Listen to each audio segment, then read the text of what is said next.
Hello everyone, I welcome you. आज की class में हम करेंगे टेंस से रिलेटेड कुछ एरर्स। पिछली क्लास में भी हमने की थी 10 एरर्स हम कर चुके हैं। आइए आगे बढ़ते हैं अगले एरर्स के साथ। काफ़ी इंपॉर्टेंट एरर्स हैं।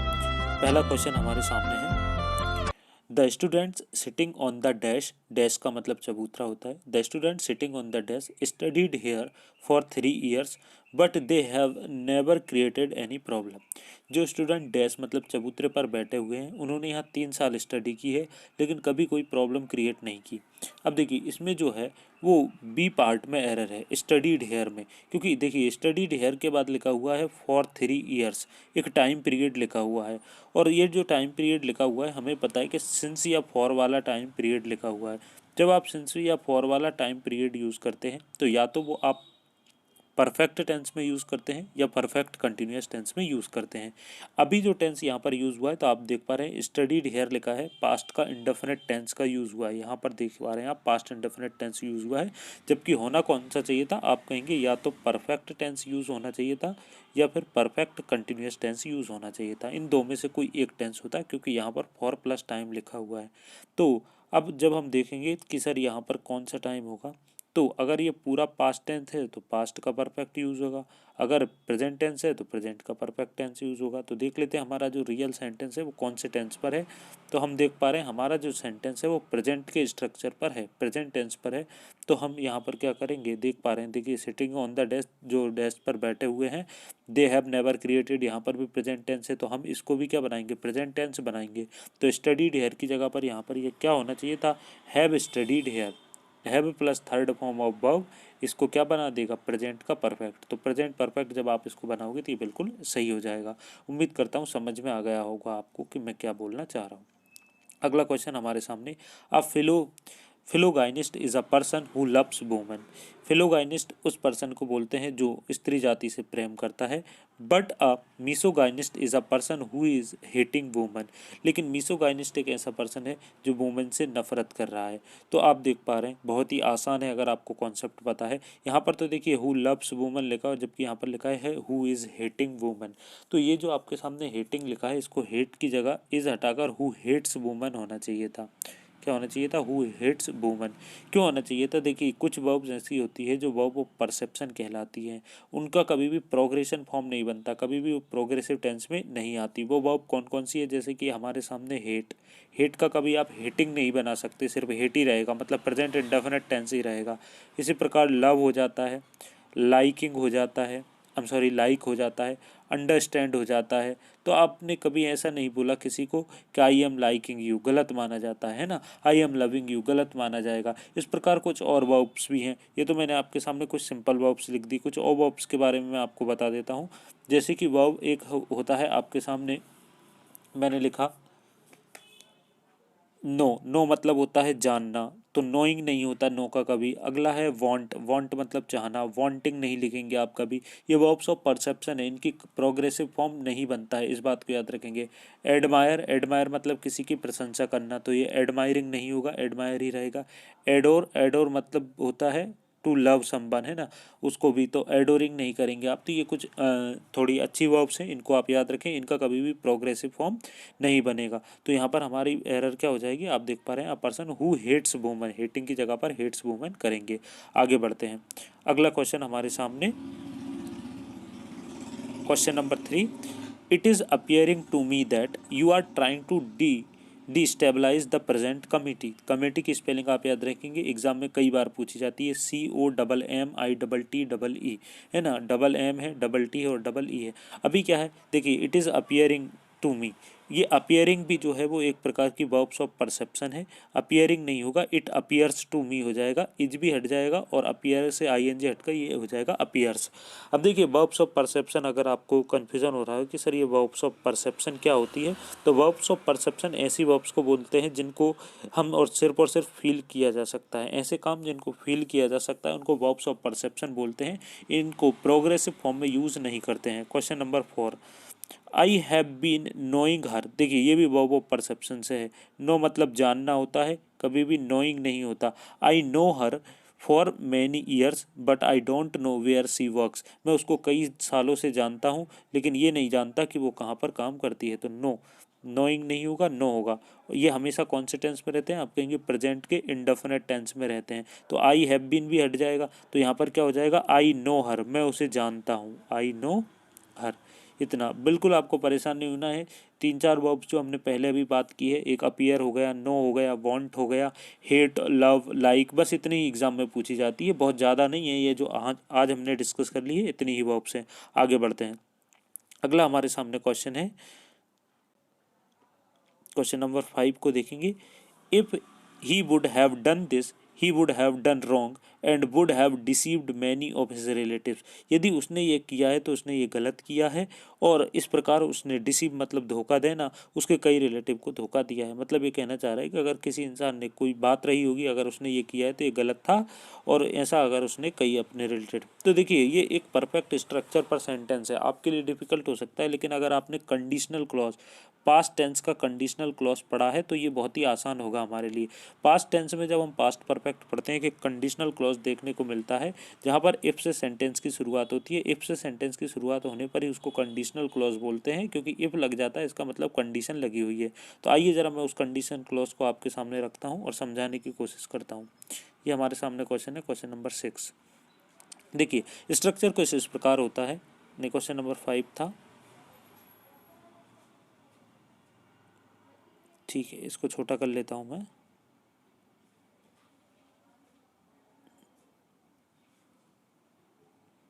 देखिए क्वेश्चन नंबर 5 था, समझेंगे बड़े ही आसान तरीके से। ये कुछ इस प्रकार का होता है। सबसे पहले सेंटेंस में आता है इफ़, इफ़ के बाद आता है आपका सब्जेक्ट, और सब्जेक्ट के बाद head plus third form of verb का यूज़ करते हैं आप। Head plus third form of verb का आप क्या करते हैं, यूज़ करते हैं। दूसरा जो क्लॉज कॉमा लगाकर जो अगला क्लॉज होता है उसमें यूज़ होता है फिर से दूसरा सब्जेक्ट, उस सब्जेक्ट के साथ लग जाता है वुड हैव, उस सब्जेक्ट के साथ क्या लग जाता है, वुड हैव। अब डिटेल में मैंने ऑलरेडी यूट्यूब पर ये मैंने पढ़ा रखा है। तो यहाँ पर स्ट्रक्चर कुछ इस प्रकार होगा, subject plus if plus subject, head plus third form of verb, और जो दूसरा होगा उसमें वुड हैव लगता है। तो यहाँ पर हम देख पा रहे हैं, क्या देख पा रहे हैं कि पहले सेंटेंस में भी वुड हैव का यूज़ कर दिया और दूसरे में भी किसका यूज़ कर दिया है, वुड हैव का यूज़ कर दिया है दूसरे क्लॉज में भी। जबकि पहला क्लॉज क्या होना चाहिए था, सब्जेक्ट प्लस हेड के स्ट्रक्चर पर होना चाहिए था। तो यहाँ पर जो पहले सेंटेंस में पहले पार्ट में जो देख पा रहे हैं हम, वुड हैव लगा हुआ है, वुड हैव की जगह पर क्या होना चाहिए था, if he had done this. Would have की जगह पर सिर्फ क्या लिखेंगे, हैड लिखेंगे। यही स्ट्रक्चर होता है जो हमने नीचे डिस्कस किया है, subject plus head third form of verb, और दूसरे वाले में वुड हैव। दूसरा वाला बिल्कुल सही है, वुड हैव। तो ऑप्शन नंबर ए जो आपका ए जो है विकल्प, वो क्या हो जाएगा, गलत हो जाएगा। 5th का ए हो जाएगा। आगे बढ़ते हैं, क्वेश्चन नंबर 6 पे ध्यान देंगे। The victim tried to tell us what has happened but his words were not audible. देखिए अगर आप टेंस के फॉर्म में समझेंगे, चीज़ों को इस प्रकार देखेंगे तो बहुत अच्छे से आपको समझ पाएंगे। देखिए अगर हमें कुछ भी नहीं, बहुत कम इंग्लिश आती है, तो देखिए किस प्रकार हम करेंगे। पहला पार्ट क्या है, the victim tried to tell us, subject plus second form of verb का यूज़ किया गया है, इसका मतलब पास्ट इंडेफिनिट टेंस है। व्हाट हैज़ हैपन्ड, जबकि यहाँ पर प्रेजेंट का परफेक्ट टेंस यूज़ किया गया है, क्योंकि सब्जेक्ट के साथ हैज़ हेल्पिंग वर्ब यूज़ हुई है। और लास्ट में देखेंगे वर नॉट ऑडिबल, और लास्ट में जो है वो पास्ट टेंस है फिर से। तो कहना मैं ये चाह रहा हूँ कि पूरा जो एक सेंटेंस होता है आपको, वो किसी एक टेंस में हो सकता है। टेंस का मतलब क्या होता है, टाइम। तो टाइम तो एक्टिविटी का एक ही रहा होगा ना, या तो पास्ट है या प्रेजेंट है। अब क्या इसका टाइम हो सकता है, तो देखिए पहले पार्ट में पास्ट का यूज़ हुआ है, लास्ट पार्ट में फिर से पास्ट का यूज़ हुआ है, इसका मतलब मेजोरिटी जो पार्ट है वो पास्ट टेंस की तरफ है। तो बीच वाला जो पार्ट है वो भी पास्ट टेंस में ही होना चाहिए था, क्योंकि अगर मैं इसमें प्रेजेंट बनाऊंगा तो इस पार्ट को भी प्रेजेंट करना पड़ेगा और फर्स्ट पार्ट को भी प्रेजेंट, जो कि पॉसिबल नहीं है। तो क्यों ना मैं बीच वाले पार्ट को, जो कि प्रेजेंट परफेक्ट में है, उसको पास्ट परफेक्ट बना दूँ, तो मेरा सेंटेंस अपने आप क्या हो जाएगा, सही हो जाएगा। बड़ी आसान तरीके से मैं इसको सॉल्व कर सकता हूँ, क्योंकि टेंस का मतलब टाइम होता है, एक्टिविटी का टाइम और सीक्वेंस बिल्कुल सही होना चाहिए। तो हम देख पा रहे हैं कि जो हमारे सामने लिखा हुआ है व्हाट हैज़ हैपन्ड, इसकी जगह पर होना चाहिए था क्या, what had happened, what had happened. इस प्रकार इसको दूसरी तरीके से भी और भी समझा जा सकता है। मैं दूसरा तरीका भी आपको बता देता हूँ। ये तो वो तरीका था कि जब आपको नहीं पता कि इसको कैसे करना है तो ऐसे कर लीजिए। दूसरा तरीका क्या है कि देखिए the victim tried to tell us, victim ने हमने ट्राई किया वो बताने का कि what has happened but his words were not audible. Victim ने ये बताने की कोशिश की है कि क्या हुआ था, लेकिन उसके जो वर्ड्स थे वो ऑडिबल नहीं थे। तो यहाँ पर देखिए वर का यूज़ हुआ है, मतलब कि सिंपल पास्ट टेंस यूज़ हुआ है। तो एक बात बताइए, उसने कहने की बताने की कोशिश बाद में की होगी, पहले काम हो चुका होगा। और जब जो काम पास्ट में ही, जब कोई काम दो एक्टिविटी होती है तो जो एक्टिविटी पहले हो जाती है उसको पास्ट के परफेक्ट पर रखते हैं। तो यहाँ पर ये जो है प्रेजेंट परफेक्ट की जगह पर पास्ट का परफेक्ट टेंस होना चाहिए था। मैंने क्या बोला, पास्ट में ही अगर दो एक्टिविटी हुई है और जो एक्टिविटी पहले हुई है वो पास्ट के परफेक्ट पर बनती है, तो विक्टिम बताएगा बाद में, जबकि हुआ क्या है वो पहले हो चुका होगा। तो यहाँ पर हम देख पा रहे हैं कि यहाँ पर पास्ट का परफेक्ट टेंस होना चाहिए था, और पास्ट के परफेक्ट की पहचान है कि हैज़ की जगह पर आप हैड का यूज़ कर दीजिए। अब उम्मीद करता हूँ आपको सब कुछ समझ में आ गया होगा। आगे बढ़ते हैं। हमारे सामने I want you to pick up the box of eggs gently and kept it in the corner carefully. बहुत ही आसान है। I want you, I want you मैंने जैसे ही देखा तो आप देख पा रहे हैं subject plus first form of verb का यूज़ हुआ है। इसका मतलब सर ये प्रेजेंट का इंडेफिनिट टेंस है, इस प्रकार समझना है। प्रेजेंट का इंडेफिनिट टेंस है। I want you to pick up the box of eggs gently, मैं चाहता हूँ कि आप जो अंडों का बॉक्स है उसको जेंटली मतलब सावधानी तरीके से उठाइए। एंड, अब देखिए एंड से दो वर्ब जुड़ी है, एक तो क्या जुड़ी है, पहला है आई वॉन्ट यू, है ना, पिक अप द बॉक्स सारा का सारा प्रेजेंट टेंस में, जबकि एंड के बाद यहाँ पर लिख दिया कैप्ट, जबकि होना क्या चाहिए था, ये कीप होना चाहिए था। कैप्ट तो पास्ट टेंस है, अभी तो आपने बॉक्स उठाया भी नहीं है, तो कैप्ट कैसे लग जाएगा, कीप लगेगा। कीप का मतलब क्या है, आप बॉक्स को, मैं चाहता हूँ कि आप ध्यान से उठाएं और उसको कॉर्नर में केयरफुली रख दें। तो कैप्ट की ज़रूरत नहीं, कैप्ट पास्ट फॉर्म है, जबकि होना यहाँ पर चाहिए था प्रेजेंट फॉर्म, मतलब कीप का आप यूज़ करेंगे, कैप्ट की जगह पर कीप का यूज़ करेंगे। ये बात आपको समझ में आ गई होगी। आइए अगला वाला क्वेश्चन हमारे सामने। किसी भी टेंस में कोई दूसरा टेंस नहीं घुसाना है, बिल्कुल सही तरीके से यूज़ करते हैं टेंसेस को। ऐसा नहीं कि आप प्रेजेंट के साथ पास्ट का यूज़ कर रहे हैं, गलत माना जाता है। अगला हमारे सामने, she came to the party much later than I expect. बहुत ही प्यारा क्वेश्चन है, इस कॉन्सेप्ट से काफ़ी क्वेश्चन एग्जाम में आते हैं। देखिए, she came to the party, subject plus second form of verb का यूज़ किया गया है, इसका मतलब ये पास्ट का इंडेफिनिट टेंस है। सी केम टू द पार्टी, वह कब आई पार्टी में, मच लेटर देन, काफ़ी देर बाद, आई एक्सपेक्ट, मैंने एक्सपेक्ट किया था, वह उससे भी लेट आई है पार्टी में, लेट आई थी, कैम लगा हुआ है। तो देखिए फिर से वही बात हो गई सर, दोनों ही काम पास्ट में हुए हैं, वह पार्टी में आई थी और मैंने एक्सपेक्ट किया था उसका पार्टी में आने का टाइम। तो यहाँ पर देख पा रहा हूँ, मैं अच्छे से समझाता हूँ आपको। वही बात रिपीट हुई है कि वो जो पार्टी में जो उसका आना और मेरा एक्सपेक्ट करना, पास्ट में दो एक्टिविटी हुई है। एक तो उसका पार्टी में आना, उसका पार्टी में आना पहला नाम दे रहा हूँ, और मेरा एक्सपेक्टेशन करना ये दूसरा। मेरे एक्सपेक्टेशन से वो काफ़ी लेट आई है, इसका मतलब एक्सपेक्टेशन मैं पहले कर चुका था। एक्सपेक्ट अगर मैं पहले कर चुका था, इसका मतलब ये काम पास्ट में पहले हो गया, और पहले जो काम पास्ट में हो जाता है वो पास्ट के परफेक्ट पर बनता है। तो यहाँ पर होना चाहिए था पास्ट का परफेक्ट टेंस, ना कि आई एक्सपेक्ट। तो यहाँ पर पास्ट का अगर मैं परफेक्ट टेंस बनाऊंगा तो ये क्या होगा, I had expected, I had expected. ये समझ में आ गया होगा आपको क्या बात चल रही है, कि जब पास्ट में दो काम होते हैं, जो काम पहले होता है वो पास्ट के परफेक्ट पे, तो मेरी एक्सपेक्टेशन पहले थी, इसलिए आई हैड एक्सपेक्टेड होगा, क्योंकि ये है पास्ट का इंडेफिनिट, तो ये होना चाहिए पास्ट का परफेक्ट। ये प्रेजेंट का इंडेफिनिट कैसे हो सकता है, गलत हो रहा है यहाँ पर। आइए आगे बढ़ते हैं। अगला क्वेश्चन हमारे सामने, I live here for 5 years, I lived here for 5 year, so I know about the problems of this colony. देखिए, आई लिव्ड हेयर मैंने थोड़ी देर पहले भी आपको पहला या दूसरा ही सेंटेंस इसमें समझाया था। हमारे सामने I lived here for 5 years, for 5 years लग गया, मतलब फॉर या सिंस या फॉर वाला टाइम यहाँ पर आप लग गया है, जो कि या तो परफेक्ट टेंस में यूज़ होता है या परफेक्ट कंटिन्यूस टेंस में यूज़ होता है। पहले भी हम डिस्कस कर चुके हैं, फॉर 5 ईयर्स लिखा है। तो यहाँ पर आप देख पा रहे हैं कि यहाँ पर जो लिव्ड हेयर है वो तो पास्ट का इंडेफिनिट टेंस है, जो कि एक प्रकार से गलत है। तो यहाँ पर सही क्या होगा, हम देख पा रहे हैं कि सही किस प्रकार होगा, सही उसी प्रकार होगा जिस टेंस का यहाँ पर यूज़ किया होगा। I know about the problems of this colony, I know जो कि एक प्रेजेंट का इंडेफिनिट टेंस है। अगर ये प्रेजेंट का इंडेफिनिट है, इसका मतलब यहाँ पर भी प्रेजेंट टेंस होना चाहिए था। तो प्रेजेंट का कौन सा टेंस, आप कहेंगे प्रेजेंट का परफेक्ट टेंस, क्योंकि फॉर लगा हुआ है। प्रेजेंट का कौन सा टेंस, परफेक्ट टेंस। तो यहाँ पर आई लिव्ड हेयर की जगह पर क्या होगा, आई हैव लिव्ड हेयर, क्या हो जाएगा, आई हैव प्रेजेंट का परफेक्ट बनाने के लिए आई हैव लिव्ड हेयर, इस प्रकार होगा। बड़ी आसानी से इसको सॉल्व कर सकते हैं प्रेजेंट परफेक्ट टेंस में, पहले भी इस कॉन्सेप्ट को समझाया है। आइए आगे बढ़ते हैं और अगला क्वेश्चन हमारे सामने ये रहा, the chairman had not taken any decision until he had studied the case thoroughly. Thoroughly का मतलब होता है कंप्लीटली, संपूर्ण तरीके से, इसको याद रखेंगे आप। तो the chairman had not taken any decision, chairman ने कोई डिसीजन नहीं लिया जब तक कि उसने पूरे केस को स्टडी नहीं कर लिया। तो देखिए यहाँ पर भी सीक्वेंस ऑफ एक्टिविटी मतलब काम के टाइम, मतलब पास्ट में ही दो काम हुए हैं। कैसे पता मुझे? क्योंकि दोनों में यहाँ पर भी हेड नॉट लिखा है और यहाँ पर भी क्या लिखा है? हेड लिखा है। पास्ट में ही दो काम हुए हैं, एक पहले हुआ है, एक बाद में हुआ है। तो जो बाद में होता है वो पास्ट के इंडेफिनिट से बनता है, हमें पता है जब पास्ट में दो काम हो। और जो पहले हुआ है वो पास्ट के किससे बनता है? परफेक्ट से बनता है। तो आपको पता है डिसीजन बाद में लिया, कहना क्या चाह रहा है कि डिसीजन उसने तब तक नहीं लिया जब तक उसने केस को पूरा नहीं पढ़ लिया हो। तो केस उसने पहले पूरा पढ़ेगा, उसके बाद में डिसीजन लेगा। तो केस जो पहले पढ़ेगा तो जो पहले एक्टिविटी होगी वो किस पर चली जाएगी? आप कहेंगे कि वो रहेगी पास्ट के परफेक्ट पर। मतलब ही स्टडीड द केस बिल्कुल सही है, ही हैड लगा हुआ है जो कि पास्ट के परफेक्ट को दिखा रहा है। ही हैड वाला बिल्कुल सही रहेगा, पास्ट के परफेक्ट को दिखाएगा।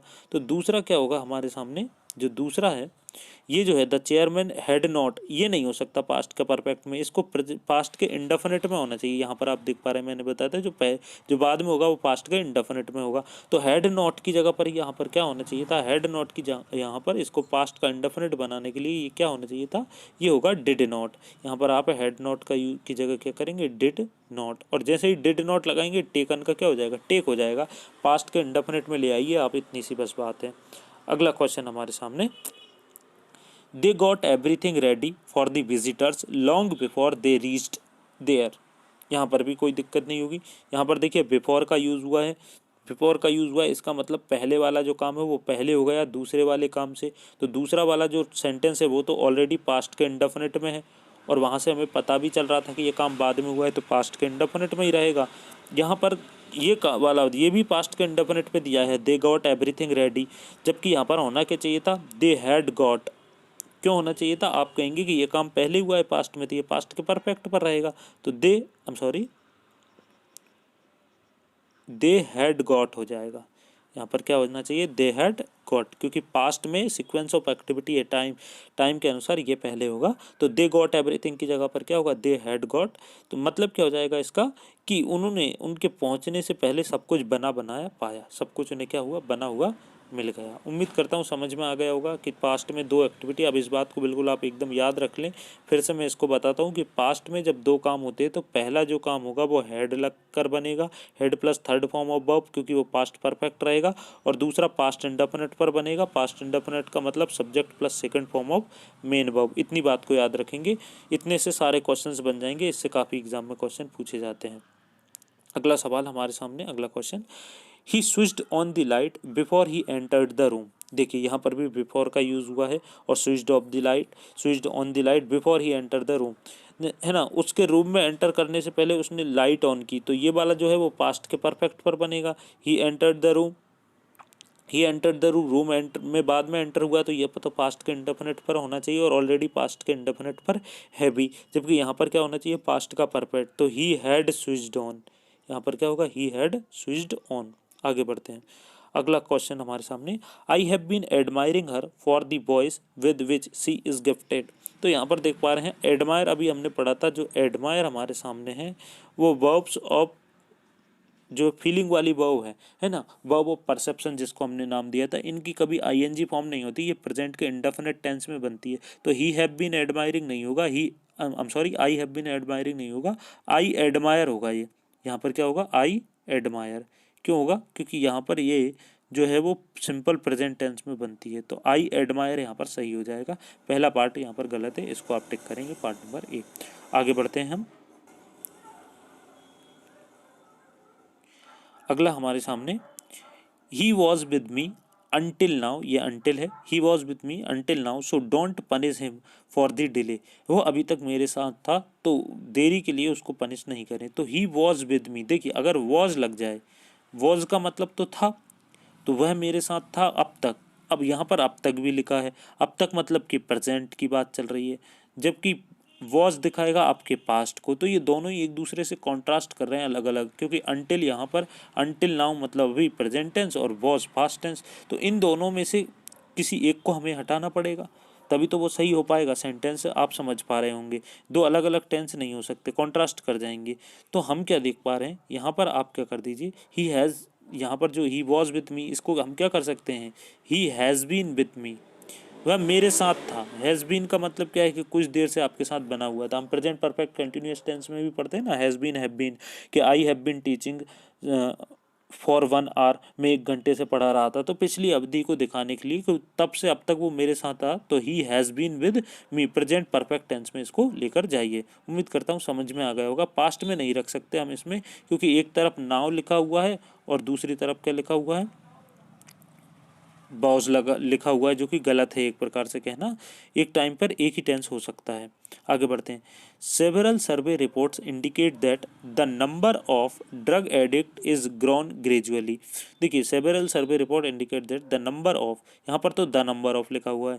देखिए, जब भी सेंटेंस में द नंबर ऑफ आ जाता है, द नंबर ऑफ आ जाने पर भले ही सब्जेक्ट प्लूरल हो, देखिए ड्रग एडिक्ट्स, लेकिन आने वाली वर्ब सिंगुलर होती है। देखिए इज लगा हुआ है, जबकि नंबर ऑफ ड्रग एडिक्ट्स तो काफ़ी है, लेकिन द नंबर ऑफ आ जाने पर सिंगुलर वर्ब का ही यूज़ होता है। मतलब इसमें तो कोई भी गलती नहीं है। आगे क्या लिखा है, is grown gradually. Number of जो आपकी रिपोर्ट वो क्या दिखा रही है कि जो ड्रग के एडिक्ट हैं, दवा के जो एडिक्ट हैं, वो क्या है, लगातार बढ़ते जा रहे हैं। तो इज ग्रोन की जगह पर क्या होना चाहिए था, ग्रोइंग होना चाहिए था, है ना। इस बात को आप याद रखेंगे कि इज के बाद वर्ब की आईएनजी फॉर्म का यूज़ होगा अगर ये एक्टिव वॉइस, मतलब कि टेंस के स्ट्रक्चर पर है। टेंस के स्ट्रक्चर पर ही अगर ये था तो इज ग्रोइंग होना चाहिए था, क्योंकि इज के बाद वर्ब की कौन सी फॉर्म, आईएनजी फॉर्म आती थी। तो ये थे आज के कुछ क्वेश्चन। उम्मीद करता हूँ आपको ये ठीक लगेगा। काफ़ी इंपॉर्टेंट क्वेश्चन है, एग्जाम में पूछे गए क्वेश्चन से काफ़ी सारे कॉन्सेप्ट आज आपके इससे कवर होते हैं। मिलते हैं नेक्स्ट वीडियो लेक्चर में। Thank you so much.